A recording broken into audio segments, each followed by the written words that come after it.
Allez, salut les amis, c'est parti pour la matinale du jeudi. Il est 11h32. Je viens de finir ma session de Londres. Il n'y avait rien à se mettre sous la dent puisqu'aujourd'hui les marchés US sont fermés.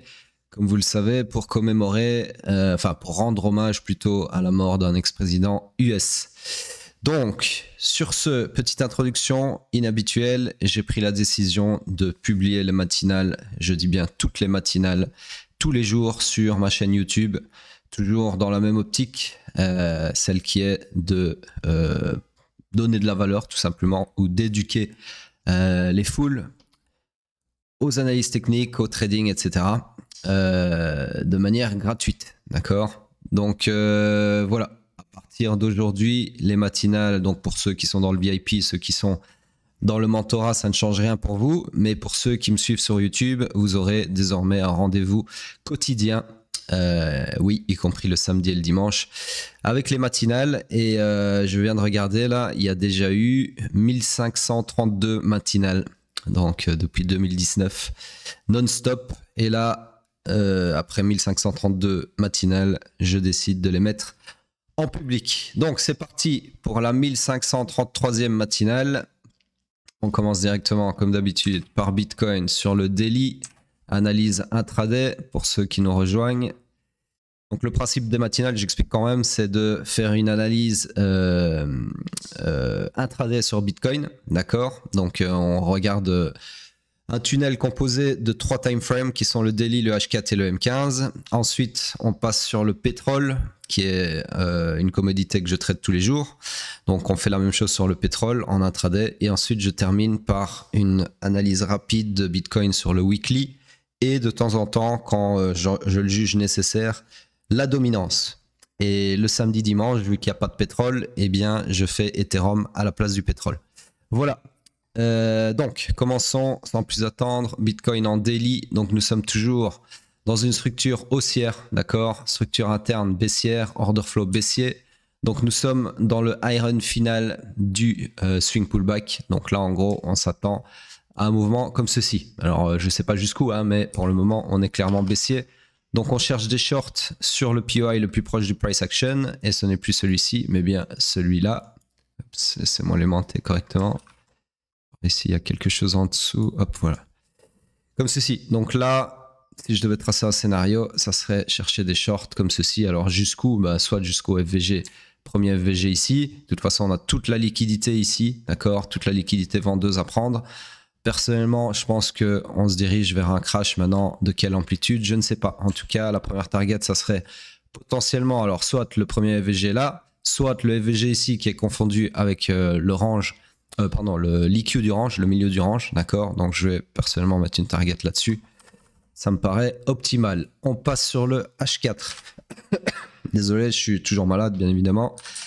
C'est moi juste effacer, enfin cacher plutôt ceci. Hop, voilà.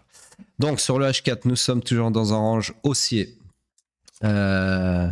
Structure interne haussière, order flow baissier. Donc nous sommes dans le high pullback du swing run final. D'accord? Donc toujours dans mon scénario bleu. On va bientôt atteindre la target que j'avais fixée sous ce lot significatif. D'accord? Enfin à hauteur de cette liquidité vendeuse. Donc voilà, doucement mais sûrement. Malheureusement, il n'y a pas eu de retracement. Donc impossible de rentrer là-dessus. En tout cas en ce qui me concerne. Ok?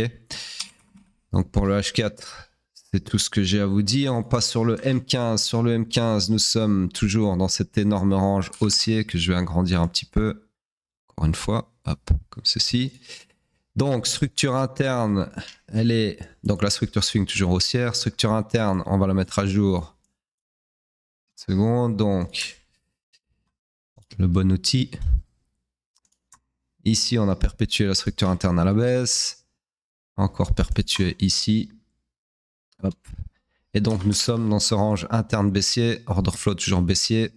Donc on cherche des shorts, ça nous met dans le, laissez-moi regarder, ouais, ça nous met dans le high run initial du swing pullback. Donc on cherche des shorts comme je l'ai dit. Et le premier POI à short, en tout cas le plus proche du price action et le POI confirmé, c'est celui-ci, d'accord? Avec de l'inducement ici vers ce supply.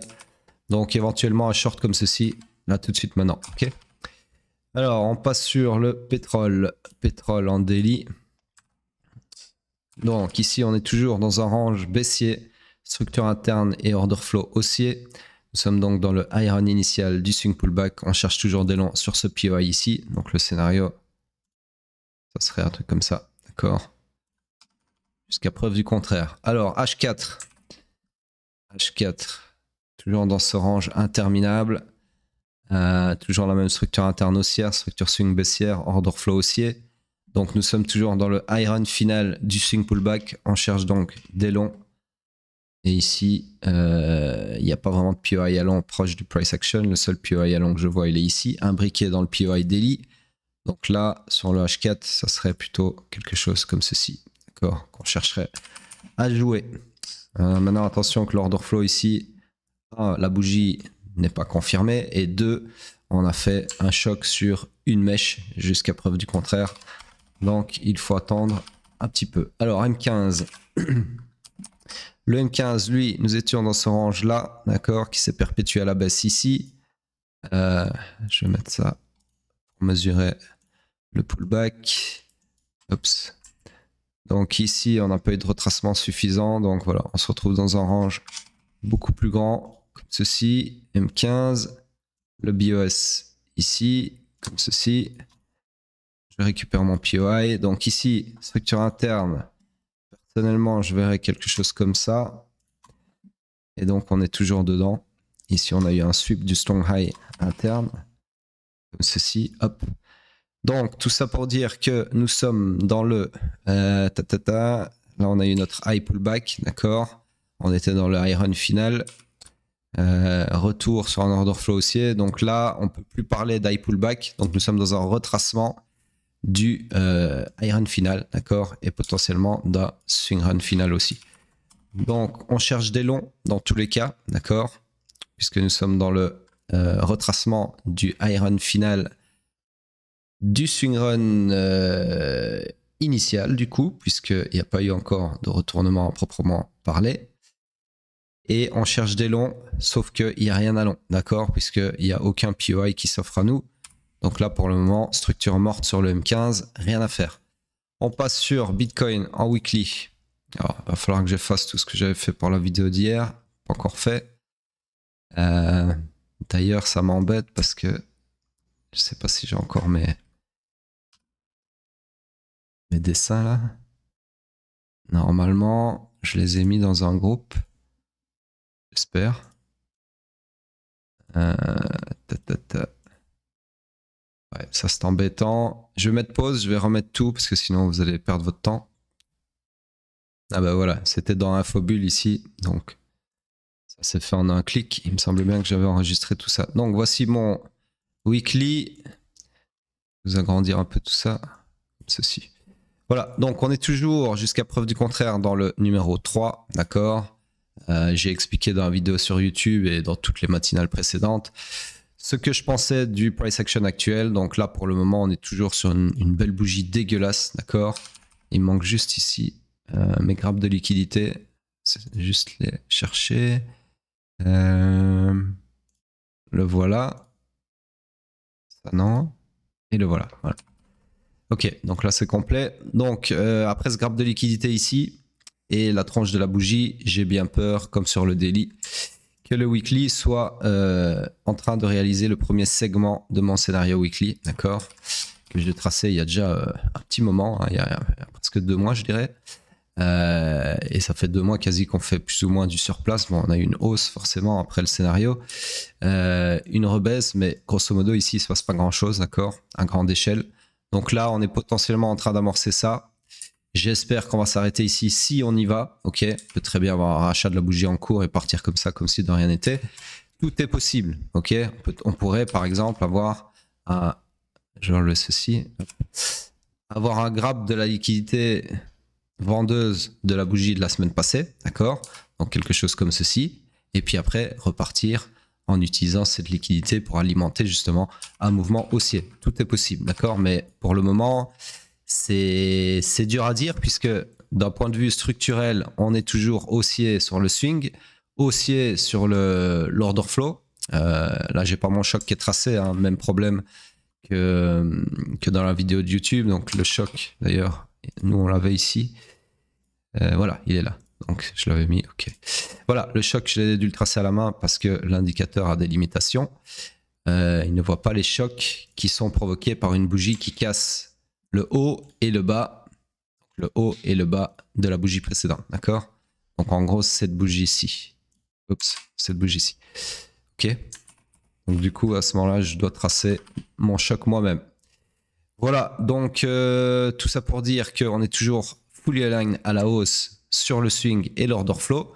Donc théoriquement, on est toujours sur quelque chose d'haussier, d'accord? Maintenant, d'un point de vue comment dire, concept de liquidité, on a une prise de liquidité acheteuse ici qui n'est pas anodine, d'accord? Et on a une bougie en cours qui est bien dégueulasse, bien bearish. Donc voilà, à voir comment tout ça se déroule. Mais pour le moment, on a quelque chose qui ne look pas terrible, hein, qui n'a pas bonne allure. Mais structurellement, on a le mérite de toujours être haussier. Voilà. On regarde vite fait la dominance. La dominance, pour le moment, nous fait un peu chier. Hein. On va pas se mentir. Mais on a toujours une possibilité d'être dans ce scénario de chute, de crash de la dominance, puisque ici, le prix continue de se faire rejeter par ce supply weekly imbriqué dans un supply mensuel. Je vais dézoomer pour que vous puissiez voir. Voilà. Ok. Donc voilà, ça c'est une barrière extrêmement puissante, hein, puisqu'on parle des deux plus grosses time frames utilisables. Ok. En tout cas, c'est ce que moi j'utilise au max. Hein, je vais jamais voir l'annuel. L'annuel, c'est vraiment c'est trop long, d'accord, trop long terme. Donc voilà, pour moi là, il y a encore moyen. Maintenant, honnêtement, c'est dur à dire. On est sur un order flow baissier sur la dominance. On est en train de se heurter à un groupe de supply imbriqué sur du très long terme. Mais voilà, pour le moment, elle ne veut pas lâcher l'affaire. On a ici pas mal de choses à récupérer. Mais c'est dur à dire. Pour le moment, c'est vraiment Bitcoin qui mène la danse, ça c'est sûr. Et quand est-ce que la dominance va lâcher prise, ou est-ce qu'elle va lâcher prise? Mystère et boule de gomme, celui qui dit qui sait, c'est un mythomane, d'accord? Voilà, et vu que je ne suis pas un mythomane, je dis je ne sais pas, tout simplement. Sur ce les amis, c'est tout pour moi, et je vous dis à demain pour la prochaine matinale.